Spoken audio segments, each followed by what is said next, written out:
A yellow sponge and a pink starfish are lying flat on a wooden table inside a gift shop on a beach somewhere in the real world. They are not moving. The camera is not animated anymore. These are actual objects now. A real sponge, a real starfish, dried out under a heat lamp in a place called Shell City, which turned out not to be a city at all, but a shabby tourist trap selling dead sea creatures as souvenirs. The sponge's eyes are gone. The starfish's limbs are curled, and the only sound in the scene is the low electrical hum of the lamp that killed them. This moment lasts roughly 60 seconds, and in that 60 seconds, the entire future of SpongeBob SquarePants was decided. Not by the characters, not by the writers, not by the man who created them, by a corporation that looked at those 60 seconds, looked at the numbers the show was generating, and concluded that dying was something SpongeBob could not be allowed to do. Not on screen, not off screen, not ever. Steven Hillenberg made the SpongeBob SquarePants movie as a farewell. He structured the film as the end of the story. SpongeBob gets the job. SpongeBob proves he is not just a kid. SpongeBob dies and comes back and saves everyone, and the show is over. 3 seasons, 1 movie, and done. That was the plan. That was always the plan. And then the plan did not survive contact with $141 million in worldwide box office receipts. Everything that happened after that lamp went dark, the new showrunner, the changed tone, the louder comedy, the crueler Squidward episodes, the dumber Patrick, the decade-long argument among fans about when SpongeBob stopped being SpongeBob, all of it traces back to those 60 seconds in Shell City. The moment the show proved it could kill its main character and make you cry about it was the same moment the network proved it would never let the show die at all. This is a Pine Hat video essay. Settle in. This one is going to take a while. Before you can understand what those 60 seconds destroyed, you have to understand what they were built on top of. And what they were built on top of was 5 years of the most carefully constructed animated show Nickelodeon had ever produced. To understand the show, you have to understand the man who made it. And to understand the man, you have to understand something unusual about his path to animation. He did not start there. Stephen McDaniel Hillenberg was born on August 21st, 1961, at Fort Sill, a United States Army base in Lawton, Oklahoma, where his father, Kelly, worked for the military. The family moved to Orange County, California, when Stephen was a year old. He grew up in Anaheim. He was fascinated by the ocean as a child and developed an interest in art alongside it. When it came time for college, he chose science. He enrolled at Humboldt State University in Arcata, California, and earned his bachelor's degree in natural resource planning and interpretation, with an emphasis on marine resources in 1984. He intended to work in a national park on the coast, and eventually found a job at the Orange County Marine Institute, an organization in Dana Point, California, dedicated to educating the public about marine science. He taught there for 3 years. Tide pool ecology, nautical history, diversity, and adaptation. He saw how fascinated kids were with undersea life. And during that time, he wrote and illustrated an educational comic called The Intertidal Zone about tide pool animals, which he used to teach his students. That comic is the seed of everything. The Intertidal Zone featured anthropomorphic sea creatures with personalities, a sponge character, a starfish. The comedy came from taking real marine biology and filtering it through cartoon logic. Hillenberg was doing, in an educational pamphlet at a coastal institute, the exact thing he would later do on a global scale with SpongeBob SquarePants, making science funny, making underwater creatures relatable, making the ocean feel like a neighborhood. But here's the detail that matters most. Hillenberg did not drift from science into art the way some people drift between careers. He made a deliberate choice. He realized, in his own words, that he was more interested in art than his chosen profession. He enrolled at the California Institute of the Arts in 1989 to pursue a master's degree in experimental animation. He studied under Jules Engel, a founding figure in CalArts' animation program, a man associated with artistic independence and the belief that animation was a fine art, not a product. Hillenberg graduated in 1992. He made short films, The Green Beret and Wormholes, that won festival recognition and caught the attention of Nickelodeon, which hired him to work on Rocko's Modern Life. Rocko's Modern Life ran from 1993 to 1996 on Nickelodeon. It It was created by Joe Murray, and Hillenberg joined as a director, eventually rising to creative director during the show's fourth and final season. He also produced, wrote, and storyboarded episodes. He later said he learned a great deal about writing and producing animation for television from his time on Rocko's. Several members of the Rocko's team would follow him to SpongeBob. Tom Kenny, who voiced the lead character, Mr. Lawrence, who would voice Plankton. The professional relationships formed on Rocko's became the creative nucleus of SpongeBob's first 3 seasons. When Rocko's modern life ended, Hillenberg began developing his own show. He had started sketching concepts as early as 1994, drawing from the Intertidal Zone's characters and from his marine biology background. During a surfing trip in southern Baja California in February 1994, he sketched early character ideas in a notebook by a campfire. The show was originally going to be called SpongeBoy Ahoy, but Nickelodeon's legal department discovered, after voice acting had already been recorded for the original 7-minute pilot, that the name SpongeBoy was copyrighted. Hillenberg felt he still needed to use the word sponge so viewers would not mistake the character for a cheese man. He settled on SpongeBob. SquarePants came later. Tom Kenny saw a picture of the character and remarked about the sponge in SquarePants, and Hillenberg loved the phrase, feeling it reinforced the character's nerdiness. The pilot was pitched to Nickelodeon executives with Hillenberg wearing a Hawaiian shirt, bringing along an underwater terrarium with models of the characters, and playing Hawaiian music to set the theme.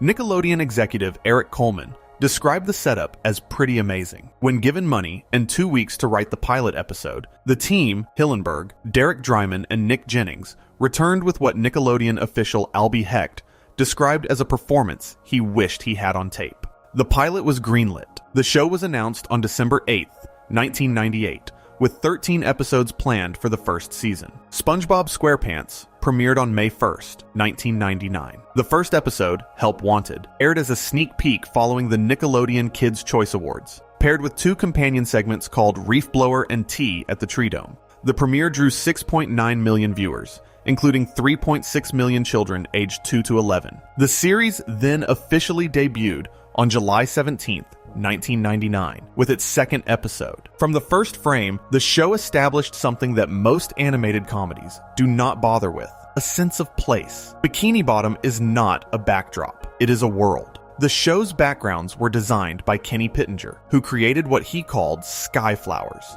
whimsical designs that evoked the look of a flower print Hawaiian shirt. Hillenberg's directive was to keep everything nautical: ropes, wooden planks, ship's wheels, netting, anchors, rivets. The series' background painters used a lot of patterns because the show was influenced by various facets of tiki culture. Pittenger described the sky flowers as a design element that Hillenberg came up with to evoke the look of Hawaiian shirts. The backgrounds had a handmade quality, a warmth that made Bikini Bottom feel lived in rather than drawn. The music contributed equally. The show used production music, pre-existing library tracks, rather than a traditional original score, selecting pieces that evoked mid-century Polynesian kitsch, exotica, and surf rock. The effect was a show that sounded like a vacation from a decade that never existed. The music was warm and slightly absurd, like the show itself. It gave Bikini Bottom a sonic identity that was immediately recognizable and impossible to replicate. And then there were the characters. The show Hillenberg built was deceptively simple on its surface. A yellow sea sponge lives in a pineapple under the sea. He works as a fry cook at a fast food restaurant called the Krusty Krab. He loves his job. He loves his pet snail. He loves his best friend Patrick, a starfish who lives under a rock next door. He loves his neighbor Squidward, who does not love him back. He loves everything, all the time, with an intensity that the show never frames as pathological, but that, if you watch closely enough, starts to look like something else entirely. Because here's the thing about SpongeBob in those first 3 seasons. He is not a child. The show is very clear about this. He lives alone. He pays rent. He drives badly, but he drives. He has a job and takes it seriously, and has won 374 consecutive Employee of the Month awards, a number the show names in the movie itself. He is an adult who has chosen, fully and freely, to live like this. The optimism is not naivety. It is a decision, and that distinction is the engine that powers everything the show does well. Think about what that means. The comedy in early SpongeBob does not come from a character who does not understand the world. It comes from a character who understands the world perfectly and has decided to respond to it with relentless joy anyway. The joke is not that SpongeBob is too dumb to notice that Squidward hates him. The joke is that SpongeBob notices on some level and loves him regardless. The joke is that SpongeBob's happiness is an act of will in a world that does not reward it. And the show asks you to laugh at that, while also, quietly, asking you to admire it. The pilot episode itself contains the blueprint. Help Wanted is about SpongeBob applying for a job at the Krusty Krab. Mr. Krabs and Squidward do not want to hire him. They send him on an impossible errand, fetching a hydrodynamic spatula with port and starboard attachments and turbo drive, expecting him to fail. Instead, SpongeBob returns with the spatula just as a horde of anchovies invades the restaurant, and he feeds them all with a virtuoso display of fry cooking that leaves Mr. Krabs weeping with joy. The episode is 8 minutes long. In those 8 minutes, the show establishes SpongeBob's character completely. He is someone who wants to belong, who is told he does not belong, and who earns his place through pure, overwhelming competency sense at the thing he loves.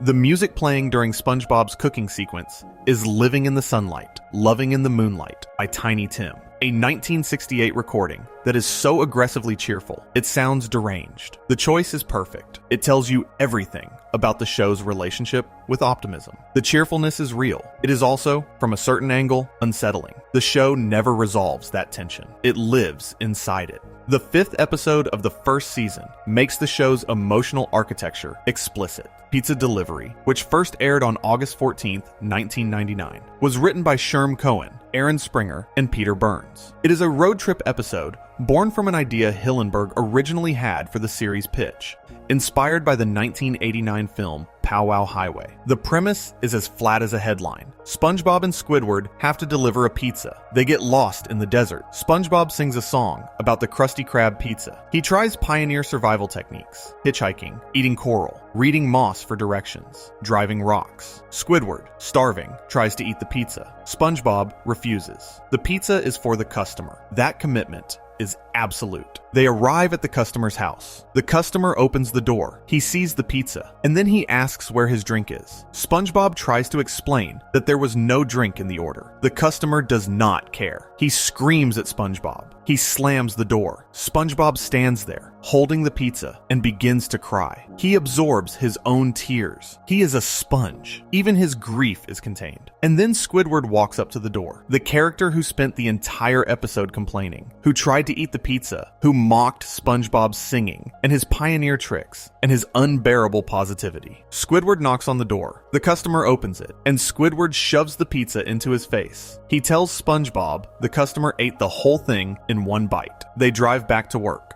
The Krusty Krab turns out to be a few yards away from the customer's house. The episode ends. That gap between what Squidward says about his feelings and what Squidward does when those feelings are tested is the show, the entire show. From the first episode to the 3rd season finale to the movie, SpongeBob SquarePants is a show about the distance between what people claim to feel and what they actually feel, played out in 11-minute segments at the bottom of the ocean. And in the first 3 seasons, under Hillenberg's direct supervision, every character lived in that gap. The show explores that gap most directly through Squidward, but it runs through every character. Consider SB129, the first segment of the 14th episode of Season 1, which aired on December 31st, 1999, New Year's Eve, a date that was itself a kind of threshold. Squidward, desperate to escape SpongeBob and Patrick's constant requests to go jellyfishing, hides in the Krusty Krab's freezer. The handle jams. He freezes. He wakes up 2,000 years in the future, in a world where everything is chrome, and SpongeBob's descendant, Spongetron, greets him cheerfully.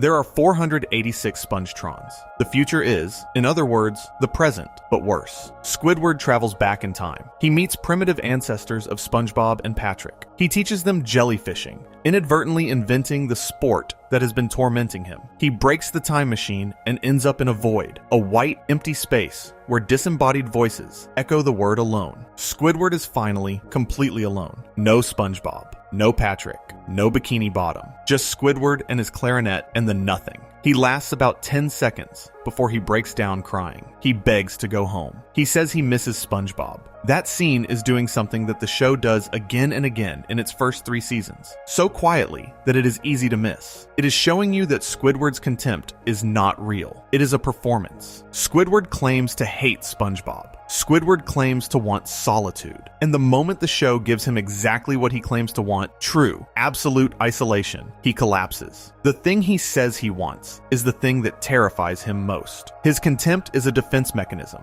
and the show understands defense mechanisms with a sophistication that has no business existing in a cartoon about a sponge. Before we move on, if you are enjoying this analysis, please consider subscribing. It helps the channel tremendously. Squidward is the character who makes the gap most visible, but he is not the only one. Mr. Krabs, voiced by Clancy Brown, presents himself as a businessman. He talks about money constantly. He decorates his office with money. He charges his employees for breathing. But the show repeatedly reveals, in small moments that pass quickly enough for children to miss, that Mr. Krabs is terrified. He is a veteran. The show references his Navy past more than once, living alone with a teenage whale daughter he is raising as a single parent, running a restaurant that is, by any honest assessment, a terrible business. He underpays his staff. He cuts corners. He once traded SpongeBob to the Flying Dutchman for 62 cents in the season 3 episode Born Again Krabs. And yet the show frames all of this not as evil, but as fear. The greed is not greed. It is the behavior of a man who grew up without money and decided, somewhere deep, that having money would mean he could never be hurt again. The comedy comes from how obviously that strategy is failing. Patrick is the simplest character, and the one the post-movie era would damage most severely. In the first 3 seasons, Patrick is not dumb. He is something more specific and more interesting than dumb. He is a character who has opted out. He lives under a rock.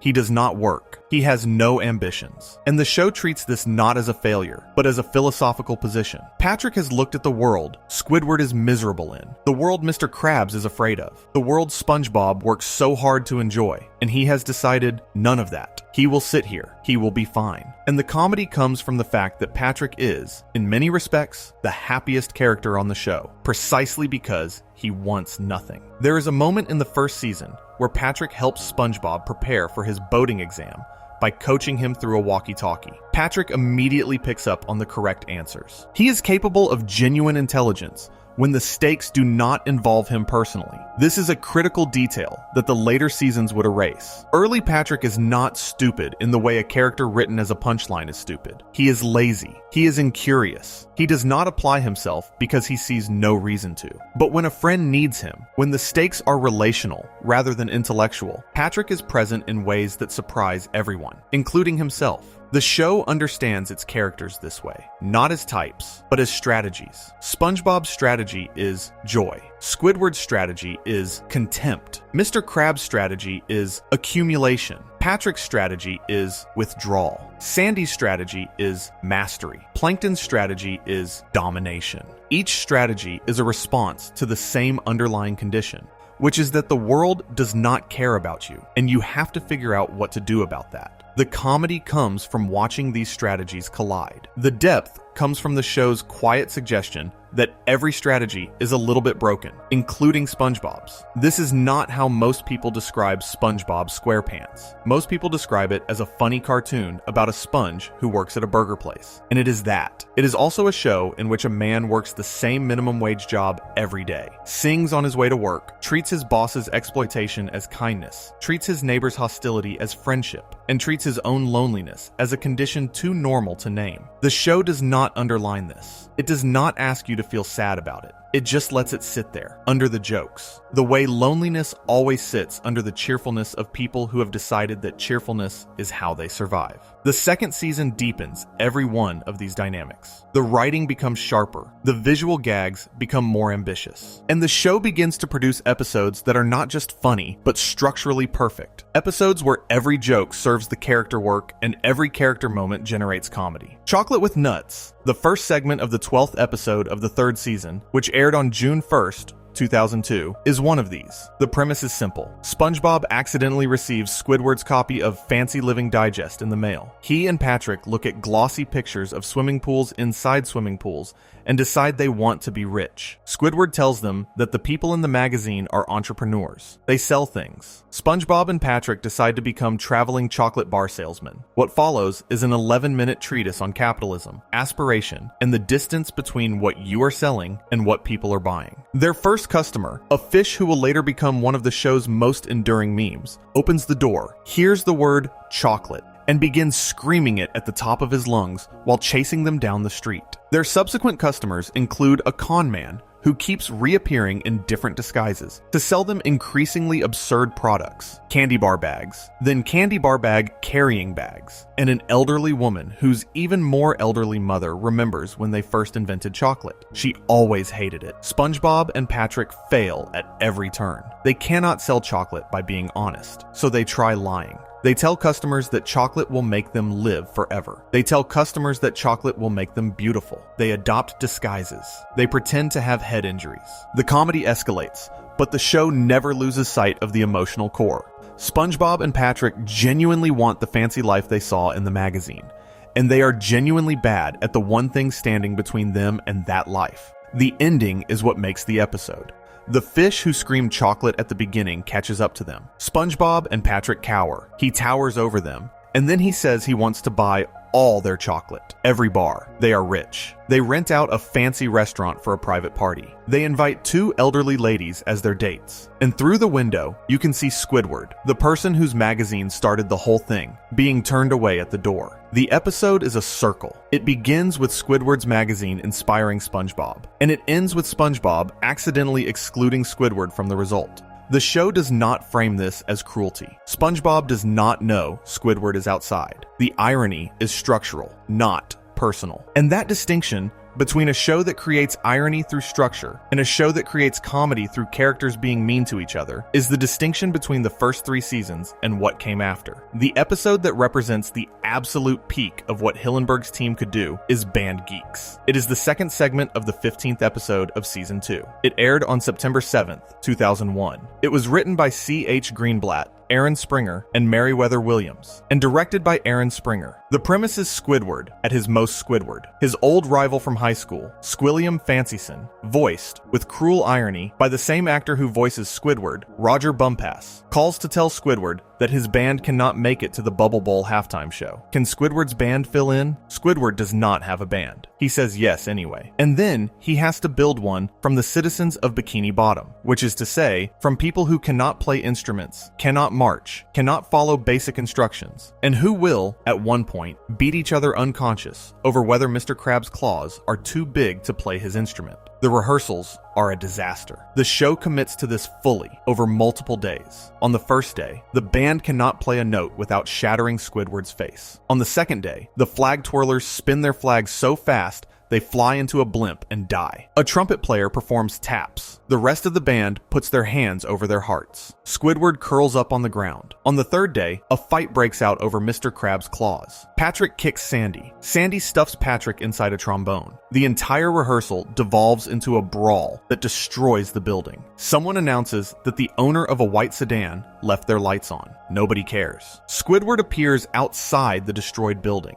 He speaks to the band. He tells them he is ashamed of every single one of them. He had a dream. It was a good dream, and they have ruined it. He walks away. The speech is comedy, but only on the surface. Underneath, it is the most honest thing Squidward has ever said. He wanted one thing. He wanted to prove to the person who has defined his sense of inadequacy since childhood that he is not nothing. And these people, these idiots, these amateurs, these fish who cannot march in a straight line, took that from him. And then SpongeBob steps in, not with a grand gesture, with a simple one. He tells the band that they should do this for Squidward. Not because Squidward deserves it. SpongeBob does not argue that Squidward has been kind to them. He argues that they should do it anyway, because people deserve chances they have not earned. That is SpongeBob's strategy. Joy as an act of faith. the band arrives at the Bubble Bowl. Squidward is mortified. He tells Squilliam his band died in a marching accident. The band appears anyway. The camera pulls back to reveal that the Bubble Bowl is a glass dome protruding from the center of a real human football stadium. The live-action crowd was filmed using footage from a 1984 United States Football League game featuring the Memphis Showboats and the Tampa Bay Bandits, combined with footage shot specifically for the episode. Patrick looks at the crowd and says,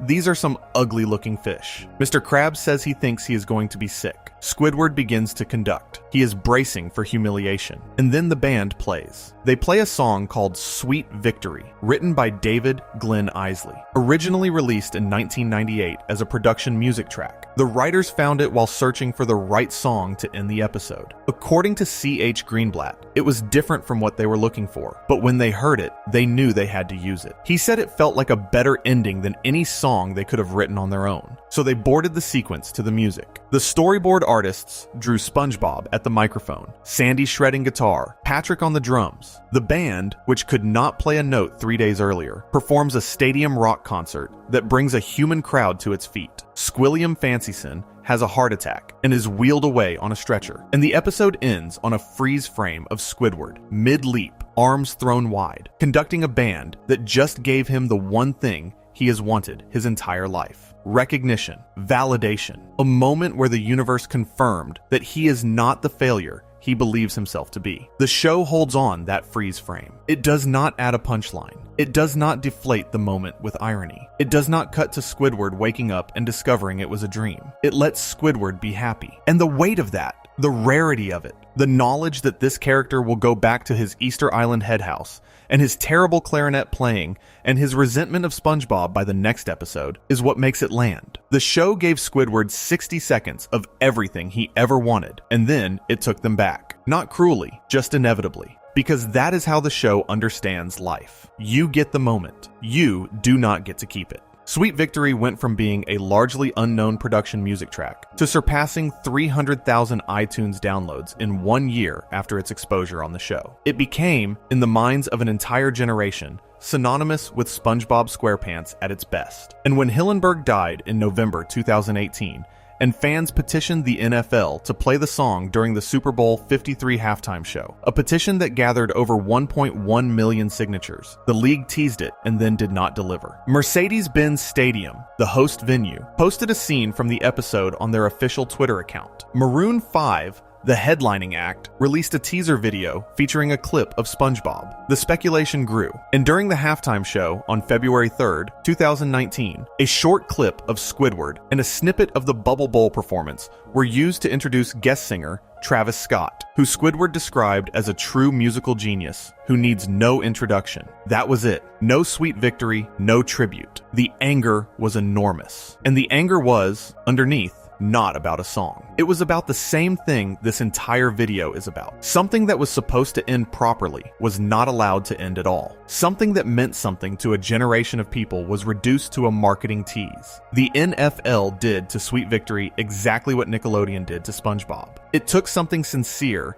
and used it as a promotional tool and discarded it when the promotion was done. Before we move on, if you are enjoying this analysis, please consider subscribing. It helps the channel tremendously. The third season ran from October 5th, 2001 to October 11th, 2004. 20 half-hour episodes, all of them produced during 2000, 2001, and 2002, then aired over a stretched schedule while Hillenberg and his team turned their attention to the movie. The season is widely considered, alongside season 2, the creative peak of the show. Episodes from this period include some of the most quoted, memed, and referenced moments in the history of American animation. Vulture noted in 2018 that the most popular online memes from SpongeBob typically originated in episodes from the first 3 seasons, and the memes told the story of which version of SpongeBob had embedded itself in the culture. But the season also contains something else. It contains the first visible signs that Hillenberg was thinking about endings. The episode The Sponge Who Could Fly, a double-length special that aired on March 21st, 2003, has long been regarded by fans as a de facto farewell. The framing device involves Patchy the Pirate, the live-action host played by Tom Kenny, searching for a lost episode, and the special includes a montage of past moments titled Remembering SpongeBob, alongside a closing speech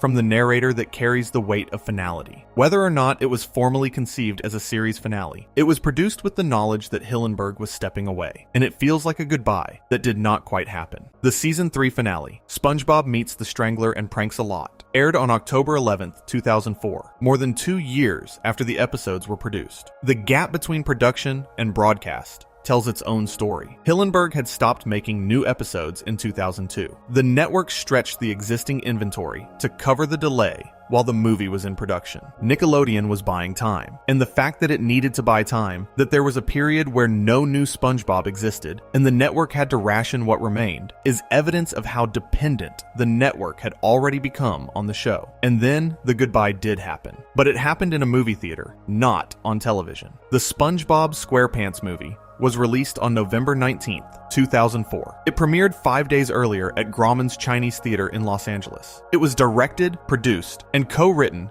by Steven Hillenberg, with a screenplay shared among 6 writers from the show's staff: Hillenberg, Derek Dryman, Tim Hill, Kent Osborne, Aaron Springer, and Paul Tibbitt. They wrote the screenplay over a 3-month period in a room in a former bank in Glendale, California, working from rough outlines rather than scripts, drawing ideas on Post-it notes, keeping the humor visual rather than verbal. The film was dedicated to Jules Engel, Hillenberg's mentor at CalArts, who had died in 2003 during the film's production. Nickelodeon and Paramount Pictures had approached Hillenberg about making a SpongeBob movie for more than a year before he agreed, sometime in 2002. He was reluctant. He said in an interview that he never wanted to do a movie because he did not think that what they wanted to say needed to be in a movie. He liked the short form for animation. But then a story came up, a road trip, a hero's quest, SpongeBob and Patrick journeying to the surface, that felt like it needed a longer format. He was concerned, after watching The Iron Giant and Toy Story with his son, about the challenge of SpongeBob and Patrick doing something more cinematically consequential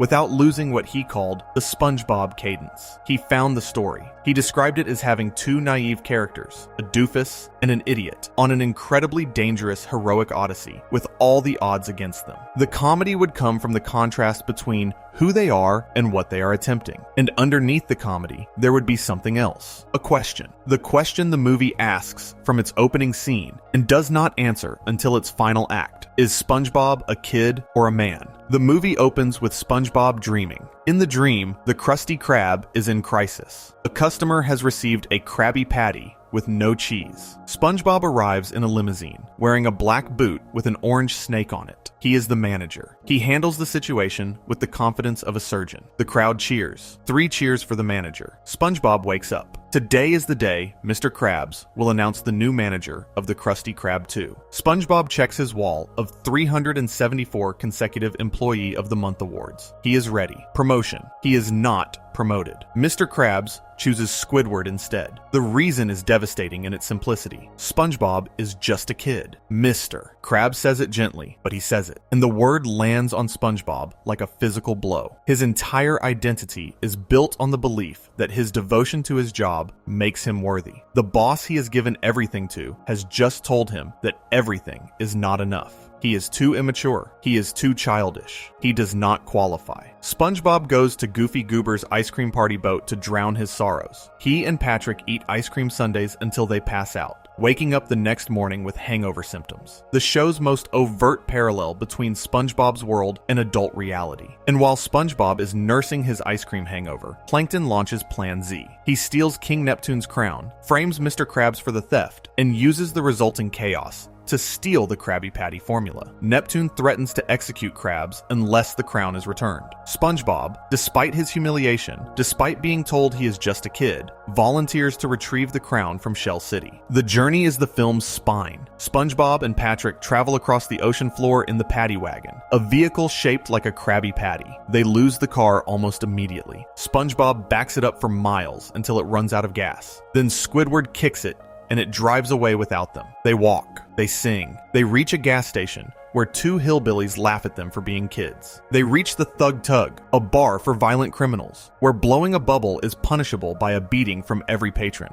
The bar's owner plays the Goofy Goober theme song to identify who blew a bubble. The first person to start singing is the culprit. SpongeBob and Patrick resist, barely, while the owner sings it directly in their faces. They cross a trench full of monsters. Princess Mindy, Neptune's daughter voiced by Scarlett Johansson, gives them seaweed mustaches and tells them it is mermaid magic that has turned them into men. They believe her. They sing a marching song called Now That We Are Men and walk through the trench completely unharmed, the monsters parting for them. The mustaches are not real. The magic is not real, but their belief in it is, and the show treats that belief as a form of power. And then Dennis arrives. Dennis, the mercenary hired by Plankton to eliminate SpongeBob and Patrick, voiced by Alec Baldwin, with the understated menace of a man who is very good at his job and very bored by it. Dennis rips off their seaweed mustaches. He shows them what a real mustache looks like. He raises his boot to step on them. He is enormous. They are small. The metaphor is not subtle. The adult world is going to crush them.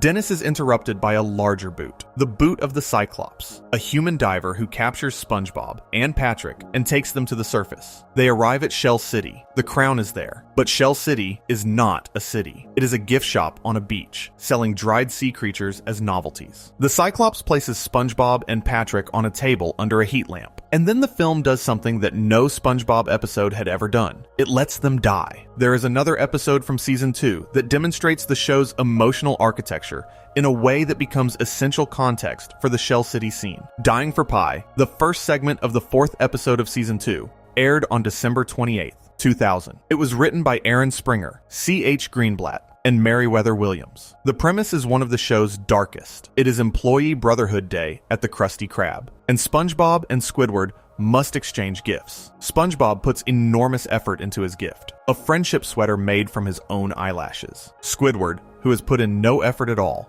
buys a pie from pirates in the alley behind the restaurant. Mr. Krabs tells Squidward, in horror, that the pie was actually a bomb. SpongeBob has eaten it. He will explode at sunset. The comedy of the first half is physical and broad. Squidward attempting to prevent SpongeBob from making any sudden movements, fearing the explosion. But the emotional core is something else entirely. Squidward is given what the show has never given him before, a deadline. SpongeBob is going to die today. And for the first time, Squidward has to ask himself what SpongeBob actually means to him. The answer the show provides is indirect, expressed entirely through behavior. Squidward does not deliver a speech about friendship. He does not cry. He does not confess his feelings. Instead, he spends SpongeBob's final day doing everything SpongeBob has always wanted them to do together. They go jellyfishing. They blow bubbles. They visit each other's houses. Squidward participates in every activity he has spent the series refusing to participate in, and he does it without complaint. And the show does not explain why. The audience knows why. Squidward knows why. The show trusts everyone to understand without being told. At sunset, SpongeBob asks Squidward to watch the sunset with him. Squidward cannot watch. He turns away. SpongeBob takes a bite of something, and an explosion destroys the side of Squidward's house. Squidward turns back to find SpongeBob alive. He had been carrying the pie in his pocket all day and had just now eaten it. He was never in danger. The bomb goes off, but SpongeBob survives, because in SpongeBob's world, explosion is not death. It is a punchline. But the damage is done, not to Squidward's house, but to the audience's understanding of Squidward. For an entire episode, the show forced Squidward to behave as if SpongeBob mattered to him. And the performance was so convincing, so detailed, so genuinely moving, that the punchline at the end cannot undo it. Squidward spent the day being the friend he has always secretly been, and neither he nor the show can take it back. The explosion destroys the wall of his house. The episode destroys the wall he has built around himself. Both walls will be rebuilt by the next episode, but the audience saw what was behind them, and that seeing is permanent. This is the kind of episode that creates the conditions for the Shell City scene to work. Dying for Pie teaches the audience that Squidward cares. Pizza Delivery teaches the audience that Squidward will act on that caring when pushed. Band Geeks teaches the audience that SpongeBob will act for Squidward regardless of whether Squidward cares. SB129 teaches the audience that Squidward needs SpongeBob more than he will ever admit. Each episode is a brick in a wall, not a defensive wall, but a structural one. The wall that holds up the moment when SpongeBob says he failed and means it. Every episode where Squidward secretly cared. Every episode where Patrick was unexpectedly wise. Every episode where Mr. Krabs' greed cracked to reveal the fear underneath. All of it is weight being loaded onto the structure that will finally break in Shell City. And when it breaks with the force of 3 seasons of accumulated truth. The post-movie era could not build walls like this because it was not interested in the slow accumulation of character truth. It was interested in jokes. Good jokes sometimes, clever jokes. But jokes that existed in the moment of their telling and dissolved when the episode ended. The early seasons built episodes that persisted after their credits rolled. The later seasons built episodes that expired. There is a reading of SpongeBob SquarePants that the show itself invites, but never states explicitly, and it becomes impossible to ignore once you have seen it. SpongeBob is a show about labor, about what work does to a person and what a person does to work, about the gap between what labor means to the person performing it and what it means to the person profiting from it. SpongeBob loves his job. This is presented as one of his defining traits, perhaps his defining trait after his optimism. He wakes up singing about going to work. He arrives early. He stays late. He has won 374 consecutive Employee of the Month awards. He takes pride in every Krabby Patty he makes. His spatula is not a tool. It is an extension of his identity. When his spatula breaks in a later season episode, SpongeBob grieves as if he has lost a limb, because he has. The spatula is the instrument through which SpongeBob expresses his purpose in the world. Mr. Krabs does not care about the spatula. Mr. Krabs cares about the revenue the spatula generates. This is the show's quiet tragedy, visible from the pilot episode onward. SpongeBob pours meaning into his work. Mr. Krabs extracts value from it. They are both looking at the same Krabby Patty, and they are seeing completely different things. SpongeBob sees craft. Mr. Krabs sees a product with a specific profit margin. And the show never resolves this tension. It does not tell you that one of them is right and the other is wrong. It tells you that both of them are right, and that the distance between their two truths is the space where exploitation lives. Squidward occupies the third point in this triangle. He works at the Krusty Krab. He hates it. He does not find meaning in the cash register the way SpongeBob finds meaning in the grill. He watches SpongeBob pour his soul into minimum wage food service, and he sees something pathetic, a man investing too much of himself in a job that will never love him back. And the show presents Squidward's perspective as reasonable. It is reasonable, but it is also incomplete. Because Squidward's contempt for SpongeBob's work ethic is, at its core, contempt for the idea that meaning can be found in humble places. Squidward believes meaning belongs to art, to his clarinet, to his self-portraits, to the cultural ambitions he pursues in his spare time. The idea that meaning could live in a fry cook's spatula is offensive to him, not because it is wrong, but because it threatens the hierarchy he has built his identity around. The show understands all three positions. It does not choose between them. SpongeBob's love of work is genuine and admirable, and also, from a certain angle, self-destructive. Mr. Krabs' exploitation is cruel, and also, from a certain angle, the natural behavior of a man operating within a system designed to reward exactly what he does. Squidward's contempt is understandable, and also, from a certain angle, a form of cowardice.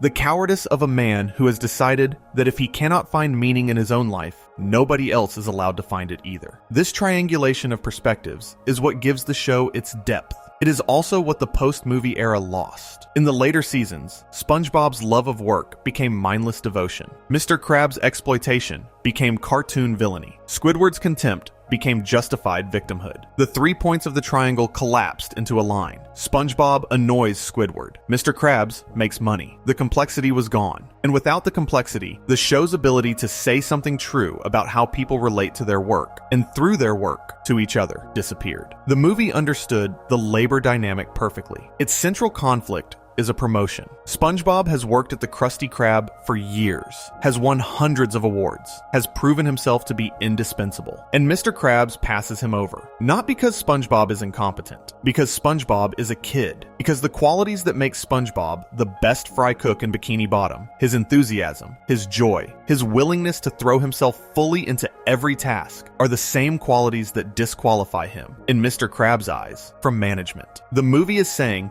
that the thing SpongeBob gives his job is not the thing his boss values. SpongeBob gives passion. Mr. Krabs values maturity. And the movie's argument, delivered through 60 seconds of death and resurrection in a gift shop, is that the world is wrong to value maturity over passion. That SpongeBob's way of being in the world is not a limitation to be outgrown. It is a strength to be embraced. That argument is what those 60 seconds are about. Not death, not resurrection, not even the continuation of the show. The argument is about whether joy is a serious thing. Whether a person who finds meaning in making food and singing songs and befriending people who do not want to be befriended is living a life worth respecting. The movie says yes. The death scene says yes. The Goofy Goober song says yes. And the fact that the show continued after that definitive yes, in a form that gradually stopped believing in its own answer, is the real tragedy of SpongeBob SquarePants. The show stopped believing that joy was serious. It started treating joy as a gag. And once joy becomes a gag, the character whose entire identity is built on joy becomes a gag too. Consider the full arc. In 1984, a young man who loved the ocean and loved art chose science over art because art seemed impractical. In 1989, he changed his mind and chose art after all. In 1994, he began sketching a character who would become the most recognizable sponge in the world. In 1999, the show premiered. In 2002, he stopped making episodes because he believed the story was told. In 2004, he released the movie he intended as the finale. In 2004, the show continued without him.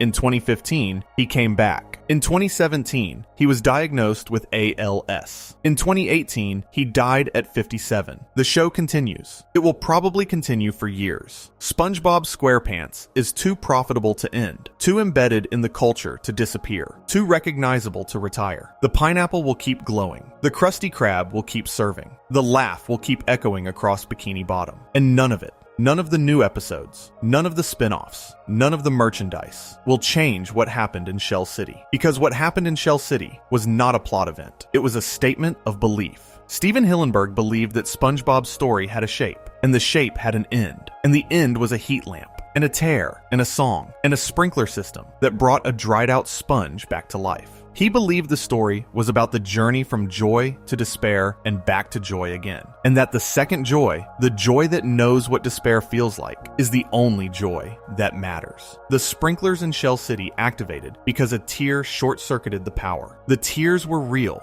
The power was artificial. That is the metaphor for the entire history of SpongeBob SquarePants after 2004. The tears, the sincerity, the emotional truth, the genuine care that Hillenberg poured into 3 seasons and a movie, those are real. They persist. They circulate through the culture in the form of memes and quotes and memories and a Broadway musical and a million signature petition. The power, the network, the revenue stream, the commercial machinery that keeps the show running is artificial. It can keep the lights on. It can keep the show airing, but it cannot generate tears. And without tears, the sprinklers never activate. And without the sprinklers, the sponge stays dry. This is where the 60 seconds happen. The lamp is on. SpongeBob and Patrick are drying out. Their colors fade. Their bodies flatten. The animation transitions from drawn characters to real, physical objects, an actual kitchen sponge, and an actual dried starfish lying motionless on a table. The show crosses the line between animated and live action,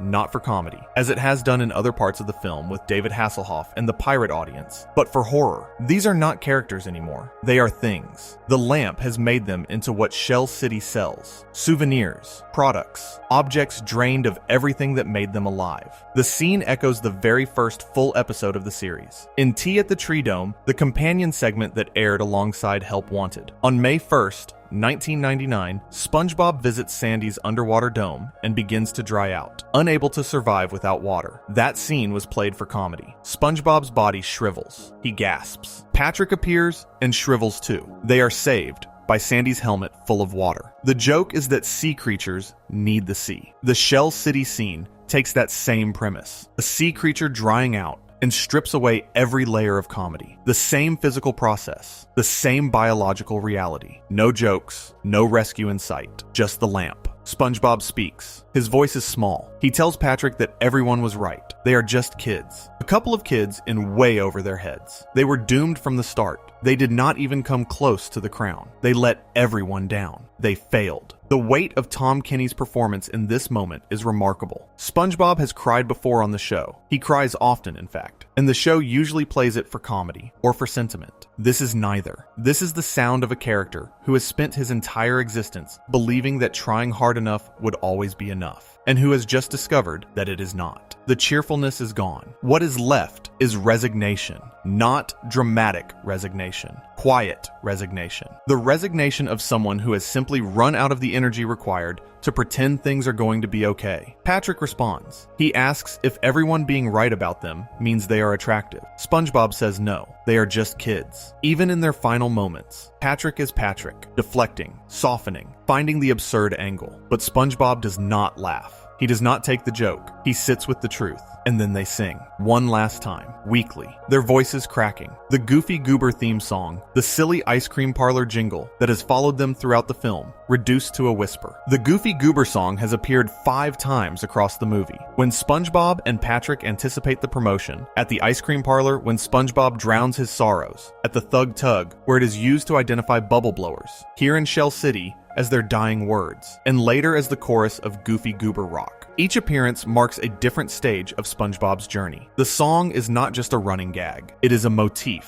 tracking the distance between joy and despair. Here, in Shell City, the song is at its lowest point. SpongeBob and Patrick are singing the dumbest possible song with the last breath they have. And the show is not framing this as comedy. It is framing this as the most honest thing either of them has ever done. They are going to die as themselves. Not as men, not as heroes. As 2 goofy kids who loved ice cream and loved each other and loved a job and a pineapple and a rock and a town that did not always love them back. They dry out. They stop moving. The camera cuts to the pirate audience watching the film in a real movie theater. The captain says it. That is the end of SpongeBob. He reaches over to the pirate next to him and pulls him into a hug. Even the pirate audience is crying. The parrot on the captain's shoulder squawks and tells them to shut up and look at the screen. And then the tear falls. SpongeBob and Patrick each shed one final tear, and the tears merge into a single heart-shaped droplet. The camera follows the droplet as it rolls down the lamp's electrical cord, along the wire, into the outlet. The outlet short-circuits. Smoke rises from the outlet and drifts up toward the ceiling.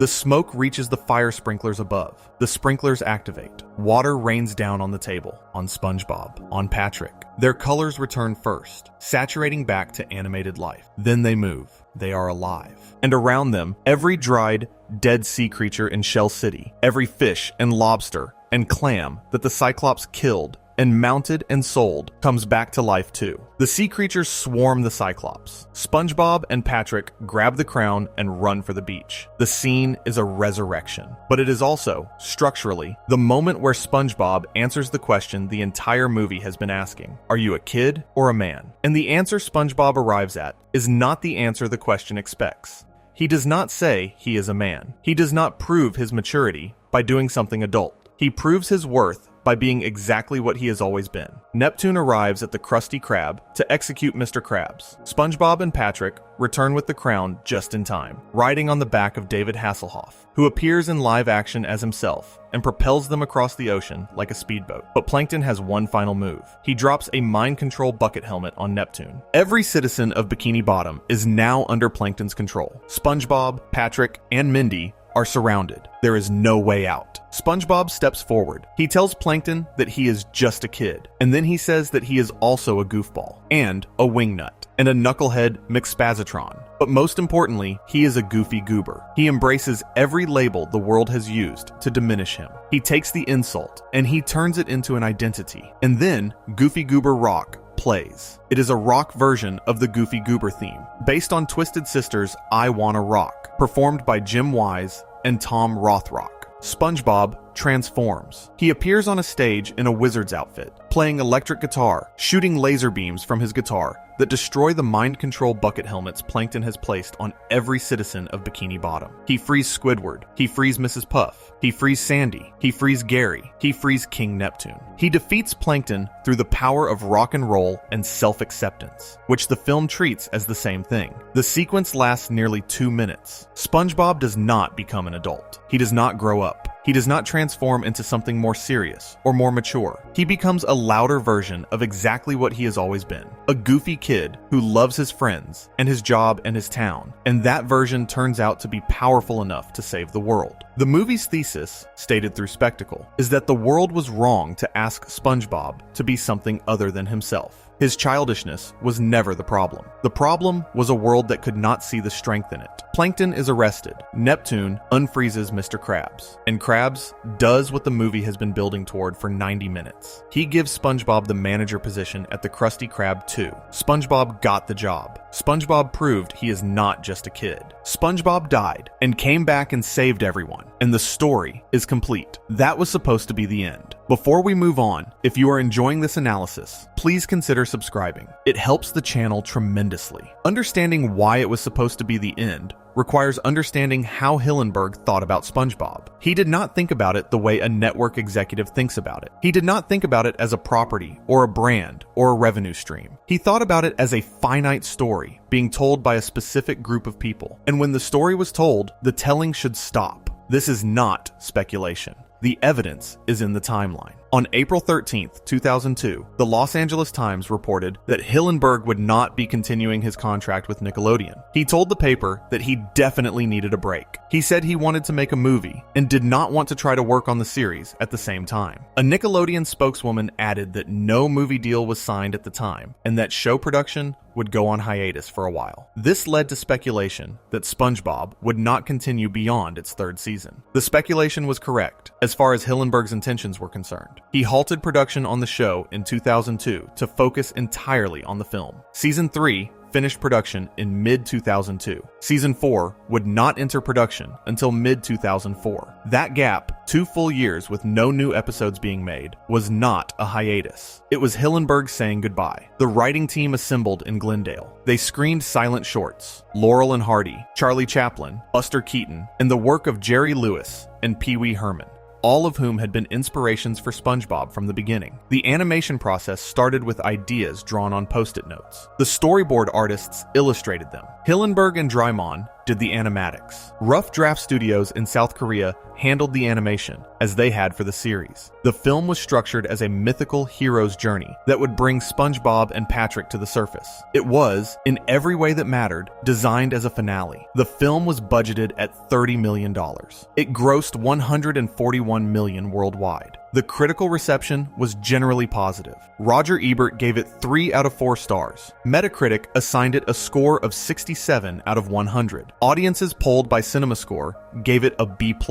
It was, by every measurable standard, a success. And that success was the problem. Because Nickelodeon looked at $141 million and saw exactly what any corporation would see, evidence that the property was more valuable than ever. Ending SpongeBob after the movie would have meant walking away from the most successful franchise Nickelodeon had ever produced. The merchandising alone was generating billions of dollars. The show was drawing over 50 million viewers a month during its peak. SpongeBob SquarePants was, by 2004, a merchandising juggernaut, an $8 billion property whose face appeared on everything from lunchboxes to underwear to theme park rides. The idea that a creator would voluntarily stop making something this profitable was not something the network was structured to understand. According to multiple accounts, Hillenberg wanted to end the series. He reportedly cited concerns that the show would jump the shark and was aware that some Nickelodeon executives felt the show had peaked during movie production. But Nickelodeon could not afford to end the show. The financial incentive was simply too large, so the show continued, and Hillenberg let it continue. He stepped down as showrunner and appointed Paul Tibbitt, a writer and storyboard artist who had been part of the team since the early seasons, who had co-written the movie, and whom Hillenberg considered one of his favorite crew members. Hillenberg deeply trusted him. He retained his executive producer credit and maintained an advisory role, reviewing each episode and offering suggestions. But his direct involvement in the day-to-day creation of SpongeBob SquarePants was over. Derek Drymon, the show's creative director for the first 3 seasons, also departed. Several other original team members left around the same time, moving on to other projects. The exodus was not dramatic. It was the natural result of a team that had been built to make a 3-season show and a movie finishing the work they had set out to do. They left because the job was done. The fact that the job continued after they left was the network's decision, not theirs. This is the fracture point. This is where those 60 seconds in Shell City reach forward and reshape everything. Season 4 premiered on May 6th, 2005, with Fear of a Krabby Patty and Shell of a Man. It had been 7 months since the last season 3 episode aired. The gap was noticeable, and so was the change. The change was not immediate. Season 4 is regarded by many fans as uneven, but not catastrophic. Hillenberg's departure as showrunner was felt in subtle ways, rather than overt ones. The characters looked the same. The settings were the same. The voice actors were the same. But the invisible architecture, the principles guiding how those elements were assembled, had shifted.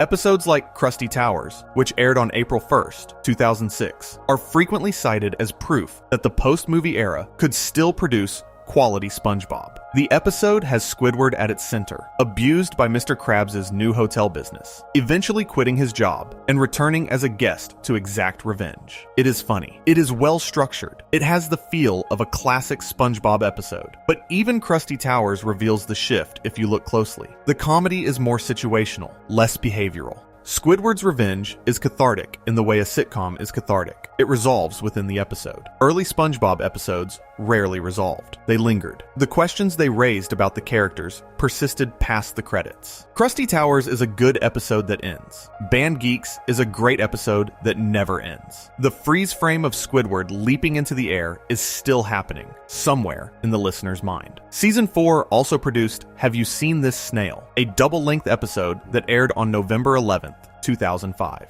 In it, SpongeBob becomes so absorbed in a paddleball challenge that he forgets to feed Gary, who runs away. The episode is genuinely sad. SpongeBob searches for Gary. Gary, meanwhile, is adopted by an elderly woman who feeds him obsessively, a woman whose house is full of empty snail shells, implying she has done this before. The episode features a song, Gary Come Home, performed by Stu, that became one of the show's most emotionally resonant moments. It works. It is a good episode, but it is also, notably, an episode that generates its emotion through plot rather than character. Gary leaves because SpongeBob neglects him. SpongeBob feels bad. SpongeBob finds Gary. The emotion comes from the situation. In the first 3 seasons, the emotion would have come from what the situation revealed about who SpongeBob is. The distinction is subtle, but it is the distinction between a show that uses emotion and a show that lives inside it. The decline accelerated in seasons 5 and 6. The shift that had been subtle in season 4 became impossible to ignore. The characters changed, not their designs, not their voices, their behavior. Describing what happened to SpongeBob after the movie requires precision,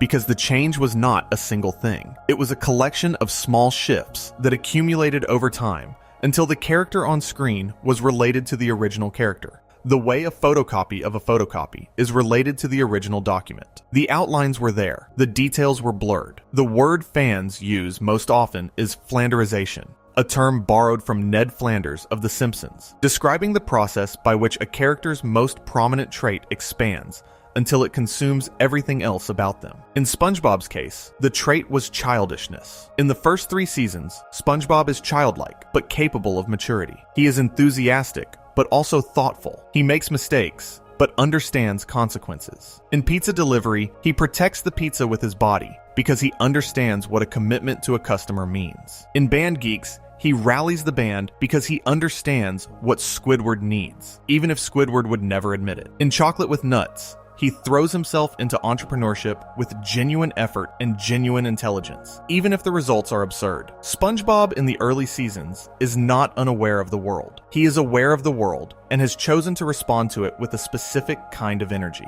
By seasons 6 and 7, that balance had shifted dramatically. SpongeBob became louder. His emotional reactions became more extreme, either manic excitement or hysterical crying, with less space between. His laughter, which in the early seasons was an expression of genuine delight, became a tool the show deployed for its own sake, filling silences and covering transitions. His relationship with Squidward moved from oblivious affection to something closer to obsessive pursuit. Episodes like Boating Buddies, Choir Boys, Cephalopod Lodge, and Squid's Visit, all from season 6, depict SpongeBob following Squidward, invading his privacy, inserting himself into Squidward's personal spaces with an intensity that crosses the line from endearing to disturbing. In Squid's Visit, SpongeBob has recreated Squidward's entire house inside his own pineapple to lure Squidward over. The show frames this as quirky. It reads as something else entirely. The show was not wrong to explore the tension between SpongeBob and Squidward. The show was wrong about the nature of that tension. In the early seasons, the tension came from the gap between Squidward's hostility and SpongeBob's warmth. Squidward pushed SpongeBob away, and SpongeBob kept coming back. Not because he was oblivious, but because he genuinely believed that friendship could be offered to someone who did not want it. The comedy came from the audience, seeing both sides. We understood Squidward's frustration. We also understood SpongeBob's persistence. Neither character was entirely right.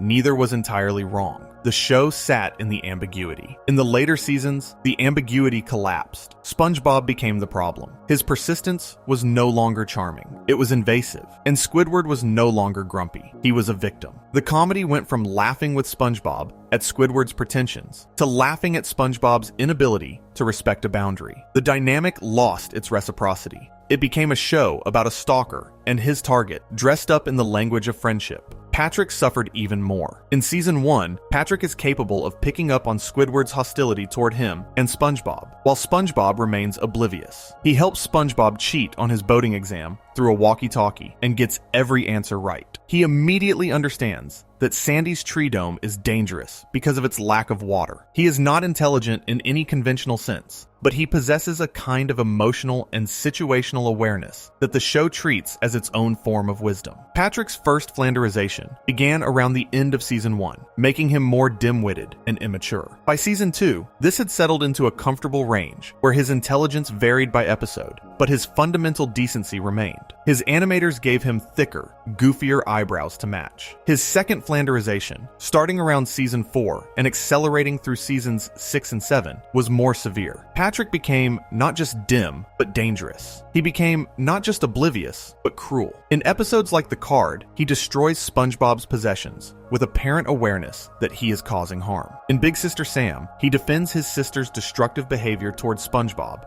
and Squidward and blames them for it. In The Splinter, he makes SpongeBob's injury worse by piling garbage onto it. Early Patrick was someone you would want as a friend. Later Patrick was someone you would cross the street to avoid. The show turned a lovable fool into an aggressive one. And the distinction matters because Patrick's original appeal was the combination of simplicity and kindness. Remove the kindness and simplicity is just cruelty without the self-awareness to name itself. Mr. Krabs became a caricature of greed so extreme that the comedic foundation collapsed. The early season's Krabs was cheap because he was afraid. His greed was a character trait nested inside a psychology. The psychology of a man who remembers being poor and cannot stop bracing for poverty's return, even though his restaurant is successful. The show's writers understood that cheapness is not funny in itself. Cheapness is funny when it comes from a specific person with a specific reason. When Mr. Krabs nearly tears a customer's arm off for a penny, as he does in Born Again Krabs. The comedy comes from the extremity of the behavior colliding with the audience's understanding of why he does it. He is not evil. He is broken in a specific way. The later seasons lost the psychology and kept the behavior. Mr. Krabs became cheap because cheapness was his only remaining trait. The show began placing him in situations where his greed was not funny, but actively disturbing. One course meal from Season 7 has Mr. Krabs discovering that Plankton is afraid of whales, and then disguising himself as his own daughter Pearl to terrorize Plankton into suicidal ideation. The episode frames this as Mr. Krabs winning. The audience is expected to find it amusing. It is, instead, one of the most tonally misjudged episodes in the show's history. Not because the premise is dark, but because the show does not seem to realize how dark it is. Early SpongeBob could be dark. It was dark in Shell City. It was dark in SB-129, but it knew it was being dark, and it used the darkness purposefully. Later, SpongeBob was dark by accident, which is worse. Squidward became a punching bag. The early seasons allowed Squidward moments of genuine victory, Band Geeks being the most famous. The freeze frame of Squidward leaping in triumph was not an anomaly. It was the show's promise that this character, despite everything, could win.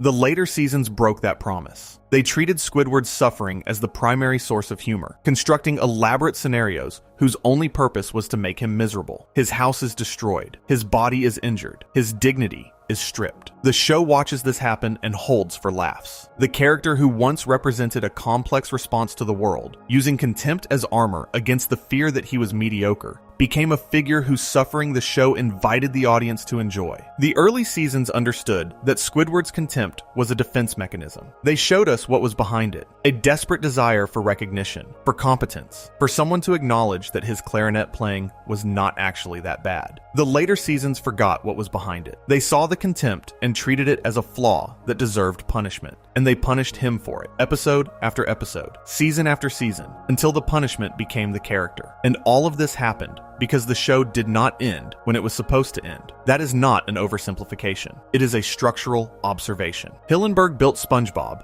as a 3-season show with a movie finale. The character arcs were designed to reach a specific destination. SpongeBob would prove he was not a kid. He would get the job. He would be recognized. When the show continued beyond that destination, the new writers had to do something with characters whose stories were already complete. And what they did, inevitably, was simplify. They took the most visible trait of each character and amplified it, because amplification is what you do when you have to keep a machine running after the engineer who built it has left the room. This is not entirely the fault of the writers who remained. Paul Tibbitt was a talented writer who had contributed some of the strongest episodes of the first 3 seasons. The new team included people who understood the show and cared about it, but understanding the show and being the person who created the show are different things. Hillenberg did not just write SpongeBob, he held SpongeBob. He maintained the tension between the comedy and the sadness, between the childishness and the maturity, between the slapstick and the genuine emotional core. Without him in the room, that tension relaxed. And when it relaxed, the show became something simpler, louder, and less interested in the thing that had made it resonate in the first place. The voice direction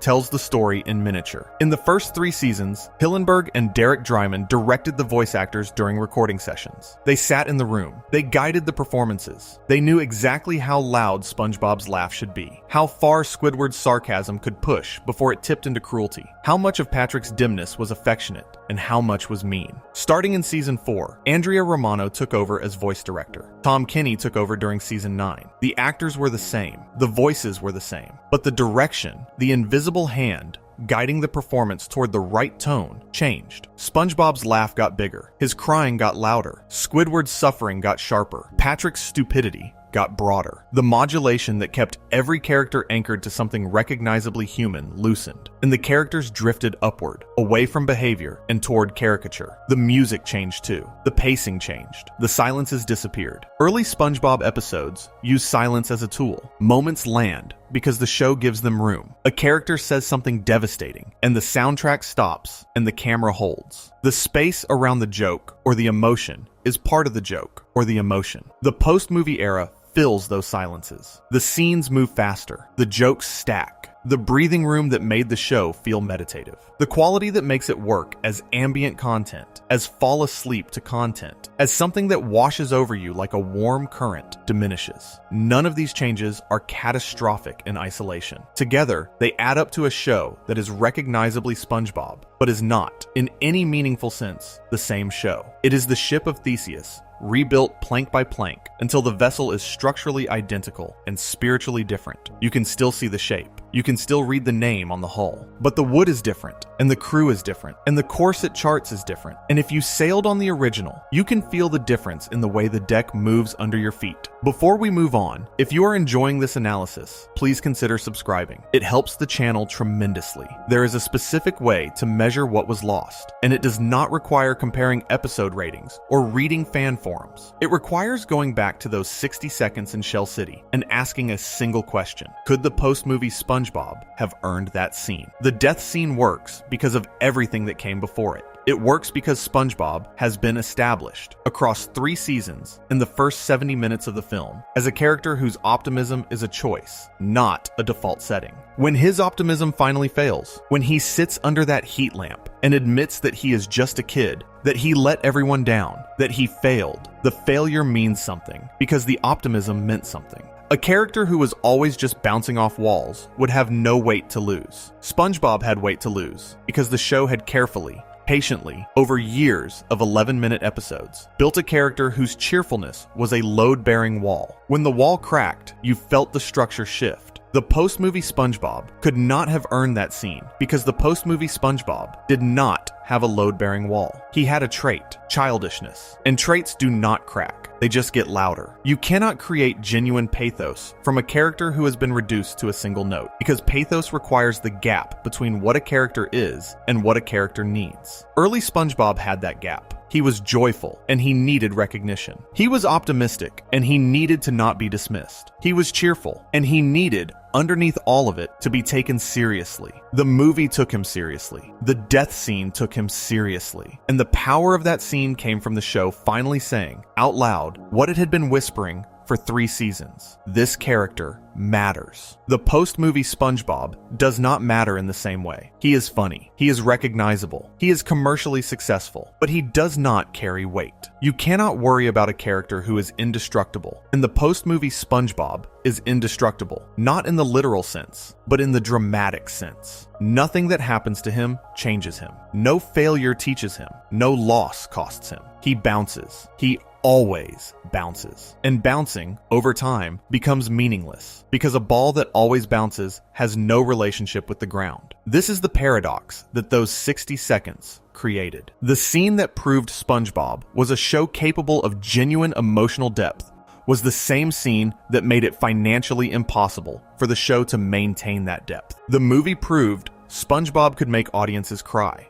The box office proved SpongeBob could make Nickelodeon money, and the network chose money, and the show lost the thing that had made people cry in the first place. The fans noticed. The discourse around SpongeBob's quality decline is one of the most extensive and well-documented in animation fandom. In 2012, MSN cited a post on Encyclopedia SpongeBobia, a fandom-hosted wiki, noting that many fans felt the series had jumped the shark following the release of the movie, and that online fan sites were becoming deserted. In 2018, the AV Club wrote that as the series went on, it leaned hard into kid-friendly physical humor and gross-out moments that appealed to no one in particular. Vulture noted that the most popular online memes from SpongeBob typically originated in episodes from the first 3 seasons. The memes told the story, the version of SpongeBob that embedded itself in culture, that became a visual language people used to communicate online, was the version Hillenberg made. Mocking SpongeBob, the sarcastic alternating caps meme, comes from a season 9 episode, but the image references the spirit of the original show. Surprised Patrick. Imagination SpongeBob. The 2,000 years later title card from SB129. The chocolate guy from Chocolate with Nuts. These images circulate because they capture something specific about what the show felt like in its first era. The later version existed. It aired. It drew ratings. But it did not enter the cultural bloodstream the same way, because memes are not created by content. They are created by feeling. And the feeling the first 3 seasons generated, that mix of absurdity and recognition, of comedy and sadness, of a world that was both ridiculous and achingly real, was something the later seasons could not replicate. The distinction matters because it reveals what those 60 seconds in Shell City were really about. They were not about death. They were about sincerity. The death scene works because it is completely sincere. There is no wink, no irony, no comedic escape hatch built into the scene. SpongeBob and Patrick are dying, and they are singing the dumbest song they know, and they mean it with everything they have. The scene asks the audience to take a cartoon sponge's death seriously, and the audience does, because the show has spent years earning the right to make that ask. Sincerity is what the post-movie era lost. Not entirely, not in every episode, but systematically, over time, the show's relationship with sincerity changed. The early seasons were sincere about their characters' emotions, and used comedy as the vehicle for expressing them. The later seasons were primarily comedic,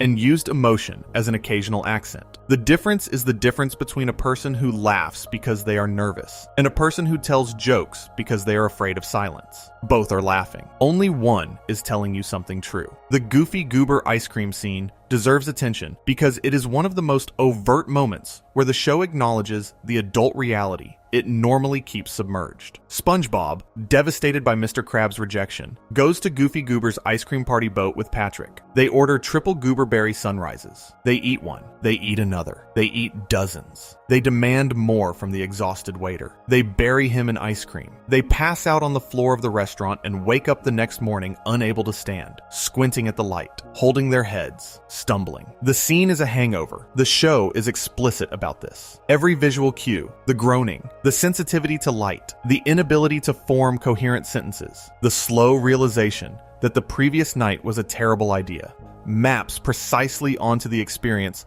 of waking up after drinking too much. The difference is that SpongeBob and Patrick were drinking ice cream. The show performs a substitution that allows it to depict adult behavior in a children's film without technically depicting it. But the substitution is transparent. Every adult watching the movie understands what they are seeing. The children do not. And the show is comfortable with that dual reading because dual readings are what SpongeBob has always done. The slapstick is for the children. The recognition is for the adults. Both audiences are laughing. They are laughing at different things. This dual reading is one of the qualities the post-movie era would largely abandon. The early seasons were filled with moments that worked on two levels. Moments where the surface comedy was accessible to children and the underlying implications were visible to adults. The later seasons tended to operate on a single level, pitching their comedy toward children and leaving the adults with nothing to find. This is not because the later writers were less intelligent. It is because dual-level writing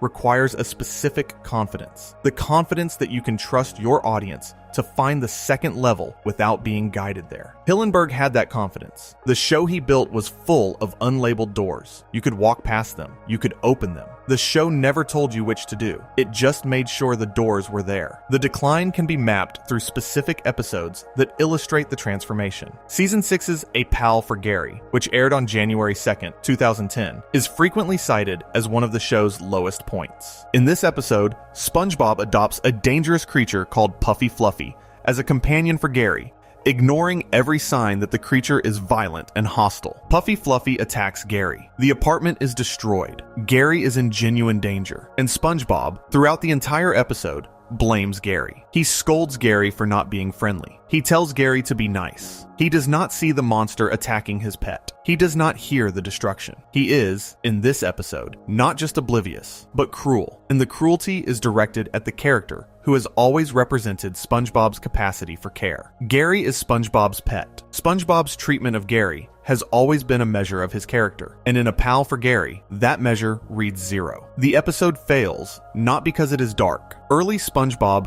could be dark. It fails because it is dark without purpose. SpongeBob's obliviousness in this episode does not reveal anything about his character. It does not serve a thematic point. It exists to generate 11 minutes of content. The darkness is not the show saying something it needs to say. The darkness is the show running out of things to say and reaching for shock because shock fills time. Compare this to the darkness in the Shell City scene. SpongeBob drying out under the heat lamp is objectively darker than anything in A Pal for Gary. Two main characters die on screen. The audience is asked to watch it happen, but the darkness serves the story. It is the culmination of a narrative about proving yourself in a world that does not believe in you. The darkness earns its place. It has been built toward. It means something beyond itself. A Pal for Gary has no such architecture. SpongeBob is cruel because the episode needs him to be cruel. Gary is endangered because the episode needs conflict. The darkness is not built toward. It is not earned. It does not mean anything beyond itself. And when darkness is meaningless, it is not dark.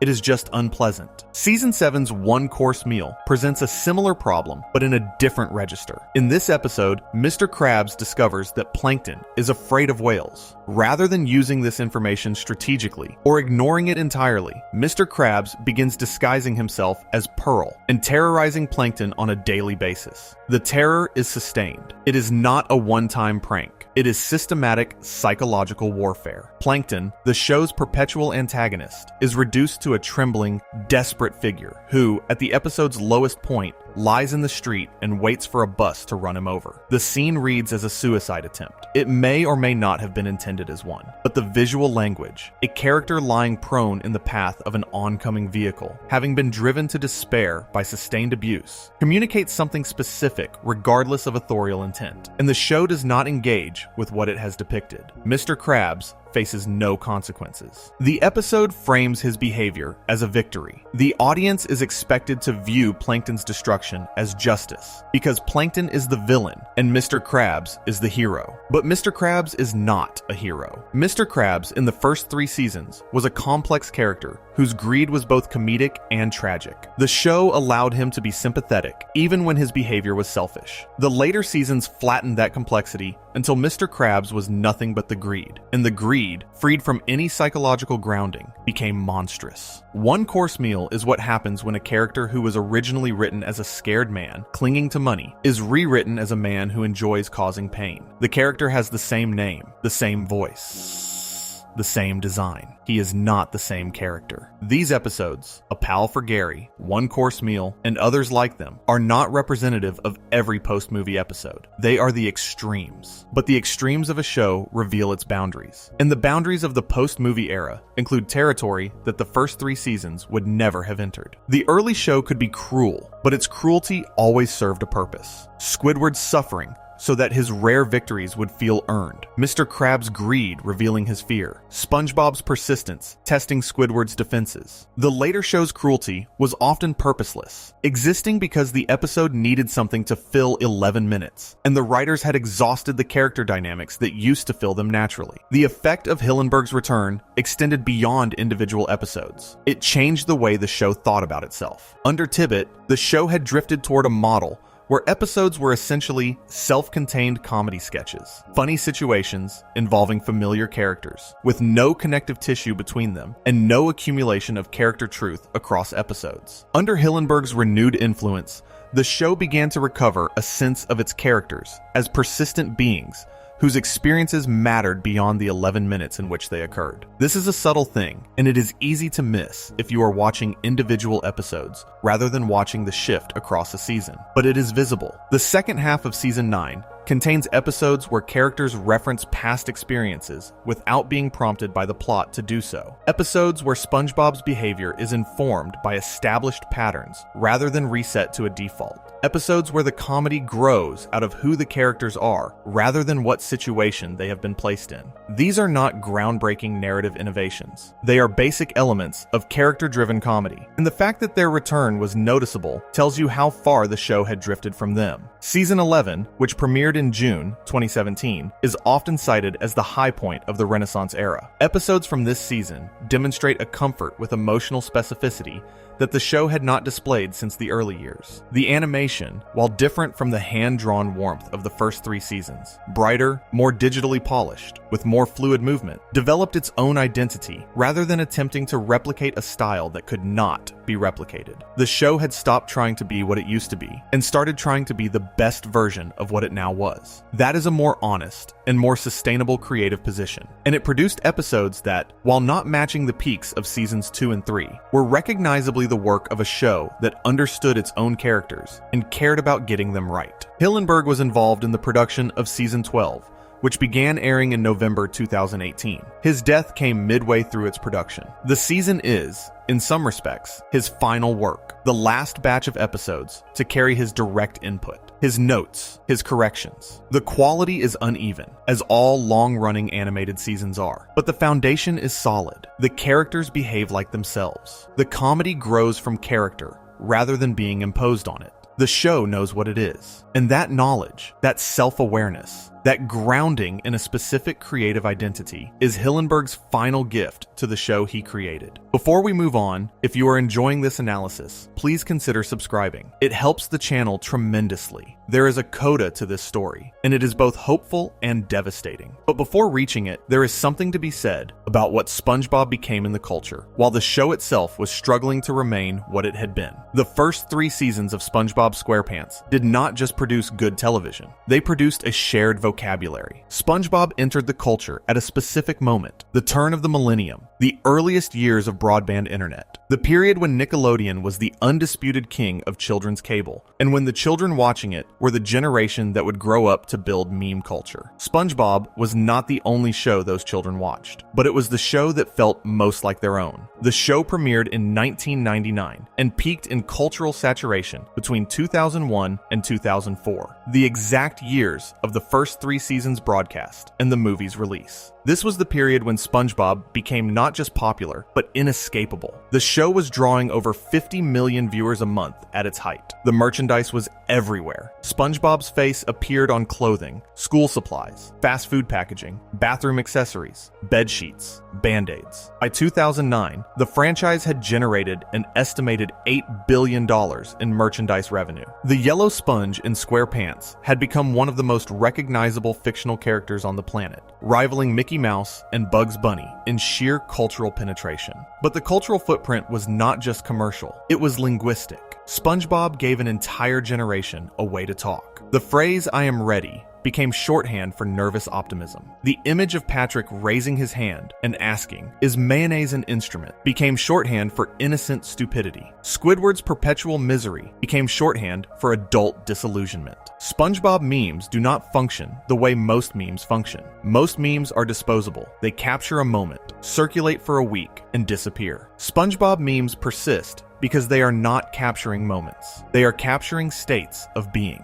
Mocking SpongeBob, the sponge with alternating upper and lowercase text, captures the experience of having your words thrown back at you. It is not a joke. It is a feeling, encoded as an image, made possible because the show created characters with enough emotional specificity that a single screenshot could communicate a complex internal state. The important thing about this cultural footprint is where it came from. It came almost entirely from the first 3 seasons. The memes, the quotes, the screenshots that circulate endlessly through social media, the overwhelming majority originate in episodes produced between 1999 and 2002. This is not an accident. The first 3 seasons created characters who felt real enough to stand in for real emotions. The later seasons created characters who felt like cartoons. You can use a real person as a metaphor. You cannot use a cartoon as one. The cultural persistence of early SpongeBob is proof of the show's emotional depth, and the absence of later SpongeBob from the meme ecosystem is proof of its emotional flatness. The show's cultural significance extends beyond memes. SpongeBob SquarePants became a touchstone for discussions about work, identity, class, and aging. Academic papers have been written about the show's treatment of labor. SpongeBob as the idealized worker who finds meaning in service. Mr. Krabs as the exploitative boss who profits from that meaning. Squidward as the alienated employee who sees through the system but cannot escape it. The show has been analyzed through lenses of queer theory, disability studies, environmental criticism, and Marxist economics. None of these readings were imposed on the show from outside. They emerged from the show's own internal complexity, a complexity that existed because Hillenberg and his team treated animated comedy as a form that could contain real ideas about real life. The Broadway musical, SpongeBob SquarePants, the Broadway musical, opened at the Palace Theater in New York in December 2017, with music contributed by artists including Steven Tyler, Sarah Bareilles, John Legend, Cyndi Lauper, and David Bowie. It earned 12 Tony Award nominations, including Best Musical. Ethan Slater, who played SpongeBob, was nominated for Best Leading Actor in a Musical. The musical existed because the show had proven, over the course of its first 3 seasons, and the 2004 movie, that its characters could sustain emotional weight beyond the 11-minute animated format. The musical worked because SpongeBob is not just a funny character. He is a character who means something to the people who grew up watching him, to the culture that absorbed him, and to the man who created him. And then, the man who created him came back. In December 2014, Paul Tibbitt announced on his Twitter account that Stephen Hillenberg would be returning to the show. Hillenberg came back to work on SpongeBob in January 2015, 2 months after the second film, the SpongeBob movie, Sponge Out of Water, finished production. The return was not ceremonial. According to Vincent Waller, one of the show's supervising producers, Hillenberg was involved in every stage of production after returning. Every recording session, every writing session, every meeting. He was back in the room. The difference was noticeable almost immediately. Season 9 had been split by the production of the second movie. The first half, produced before Hillenberg's return, aired between 2012 and 2013, and the second half, produced after his return, began airing in 2015. The quality gap between the two halves is one of the most discussed phenomena in SpongeBob fandom. The first half of Season 9, while an improvement over Seasons 6 through 8, still carried the stylistic habits of the post-movie era. The animation was stiffer. The humor was broader. The characters were still operating in their Flanderized modes. The second half of Season 9 changed. Classic-era crew members returned. Sherm Cohen, who had been one of the show's original storyboard directors and had co-written Pizza Delivery, came back. Zeus Kervas returned. Kaz returned. The team that had built the show's original voice was reassembled, in part around the man who had created that voice, and the show began to breathe again. SpongeBob's enthusiasm became warmer and less manic. The show stopped using his laughter as filler and started using it as expression. Squidward's suffering became less gratuitous. The show began allowing him moments of dignity again, moments where his artistic ambitions were treated as real rather than pathetic. Patrick's simplicity became less aggressive. The show remembered that Patrick's original appeal was his kindness, not his stupidity, and began writing him accordingly. Mr. Krabs' greed was modulated, still present, still a defining trait, but anchored once again to something recognizable as fear rather than floating free as pure cartoon villainy. The show was not the same as it had been in 1999. Too much time had passed. Too many habits had formed. Too many of the original staff had moved on permanently. The animation style had evolved into something brighter and more digitally polished than the hand-drawn warmth of the first 3 seasons. The pacing was still faster than the meditative rhythm of the early episodes. The cultural context had changed. The show was now airing for children who had never known the pre-movie SpongeBob, alongside an internet that had already canonized the first 3 seasons as the definitive version. The show could not go home again, but it could move in the direction of home, and under Hillenberg's guidance, it did, noticeably, measurably. Fans and critics took notice. The second half of Season 9 and the seasons that followed, 10, 11, 12, are widely considered a renaissance for the show. Not a return to the golden age, but a conscious effort to recover what had been lost. The characters regained depth. The comedy regained specificity. The emotional core, which had been buried under layers of slapstick and spectacle, began to show through again. The show was not saving itself. Hillenberg was saving it. One meeting, one recording session, one episode at a time. And then, in March 2017, Hillenberg was diagnosed with amyotrophic lateral sclerosis, ALS, Lou Gehrig's disease, a degenerative condition that attacks the nerve cells responsible for voluntary movement. There is no cure. The average life expectancy after diagnosis is 2 to 5 years. Hillenberg released a statement. He said he would continue to work on SpongeBob SquarePants for as long as he was able, and he did. He kept going to meetings. He kept reviewing episodes. He kept offering suggestions. The show he had created at the age of 37, the show he had walked away from at 43, the show he had returned to at 53, he held on to it with whatever strength the disease left him. On November 26, 2018, Stephen Hillenberg died at his home in San Marino, California. He was 57 years old. He had been born on August 21, 1961, at Fort Sill, a United States Army base in Lawton, Oklahoma. He had grown up in Anaheim, California. He had studied marine biology because he loved the ocean. He had studied animation because he loved art. He had created SpongeBob SquarePants because he loved both of those things and found a way to put them together. He had walked away from SpongeBob because he believed the story was finished. He had come back because, perhaps, he realized the story was not finished as long as the show was still being told. And if it was going to be told, it should be told right. And the show he created outlived him, as he always knew it would, because that was the deal he made when he stepped away in 2004 and let the machine keep running. His death was felt across the animation industry and beyond. Nickelodeon released a statement calling him the most beloved employee. Tom Kenny, who had voiced SpongeBob for nearly 20 years, called Hillenberg the most generous and creative person he had ever known. The Change.org petition for Sweet Victory at the Super Bowl, which gathered 1.1 million signatures, was created in the weeks following his death. A generation's attempt to honor the man by honoring his most famous creation's most famous moment. The NFL's failure to deliver on the implicit promise made it feel, to many fans, like one more instance of a corporation taking something sincere and reducing it to a brand activation. Hillenberg's remains were cremated. His ashes were scattered off the coast of Los Angeles County, California. He went back to the ocean. the place where the sponge had always lived. Before we move on, if you are enjoying this analysis, please consider subscribing. It helps the channel tremendously. The show continues. As of the most recent information, SpongeBob SquarePants has aired over 330 episodes across 16 seasons. The 16th season premiered on June 27th, 2025. It is the longest-running American children's animated series and the fourth longest-running American animated series overall. It has won 6 Annie Awards, 8 Golden Reel Awards, 4 Emmy Awards, 2 BAFTA Children's Awards, and 22 Kids' Choice Awards.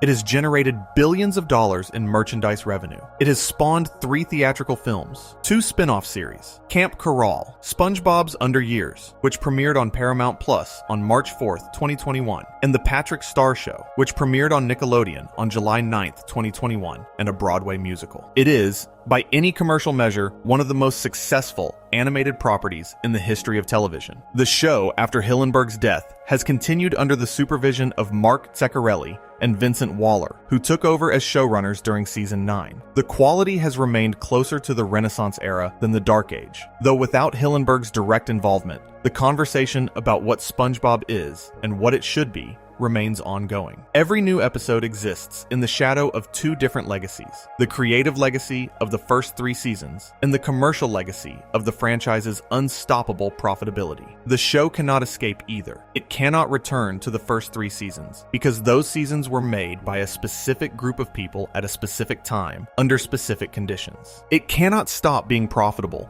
because the infrastructure built around that profitability, the merchandise, the theme parks, the spin-offs, the streaming deals, depends on new content. And it was supposed to end in a gift shop. That is what those 60 seconds did. They created a perfect ending that was never allowed to be an ending. They proved that SpongeBob SquarePants was a show capable of killing its main character and making an audience full of pirates cry about it, and then bringing him back through the power of friendship and rock music and a sprinkler system. They proved that a show about a sponge in square pants could achieve genuine pathos. And then the world looked at that proof and said, do it again, forever. The tear that rolled down the lamp's electrical cord and short-circuited the system was the single most important moment in the history of SpongeBob SquarePants. Not because it saved SpongeBob, because it saved the show from ending. The sprinklers came on, and SpongeBob came back to life, and the sea creatures attacked the Cyclops. And SpongeBob rode David Hasselhoff across the ocean and saved Mr. Krabs and defeated Plankton and got the manager job, and the credits rolled, and Hillenberg walked away, and the machine kept going and going and going, and it has not stopped yet. Consider what Hillenberg built. He built a show about a character whose fundamental belief is that joy is worth the effort it takes to sustain it. SpongeBob works a job that does not pay well, for a boss who does not value him, in a town full of people who range from indifferent to hostile, and he wakes up every morning and sings on his way to work. That is not stupidity. That is not naivety. That is a philosophical position. It is the position that the world does not owe you happiness, and that happiness is not something that happens to you. It is something you do every day, on purpose, even when the world gives you every reason to stop.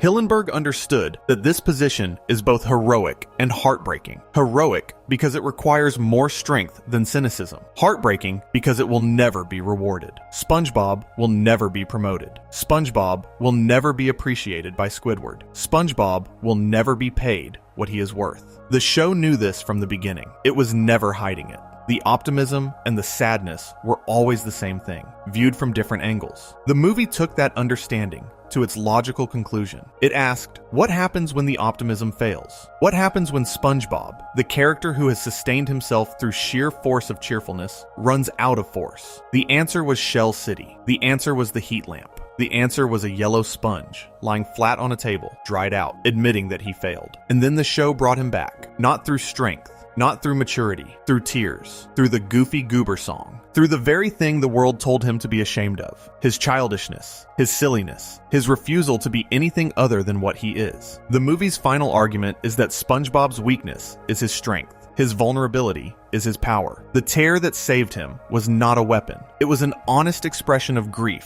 from a character who was incapable of dishonesty. That is what makes the continuation of the show so painful. The movie argued that SpongeBob's sincerity is what makes him powerful. And then the show continued in a form that systematically stripped away that sincerity and replaced it with volume. The post-movie SpongeBob is loud where the original was warm. The post-movie SpongeBob is frantic where the original was patient. The post-movie SpongeBob does not have the capacity for the kind of quiet, devastating honesty that made the Shell City scene work, because the show no longer trusts its audience to sit with silence. And yet the show persists. And within its persistence, there are moments, fewer than before, harder to find, but present, where the original SpongeBob surfaces. A scene where SpongeBob sits alone in the Krusty Krab after closing and the camera holds. A moment where Squidward's face softens and the show lets it happen without a punchline. A beat where Patrick says something unexpectedly kind and the show trusts the kindness to land without amplification. These moments are there, scattered through hundreds of episodes, like fossils in sedimentary rock. Evidence of the creature the show used to be, preserved inside the layers of what it became. Hillenberg's return in 2015 increased the frequency of these moments. His death in 2018 made them rarer again, but they have not disappeared entirely. The people who make SpongeBob SquarePants today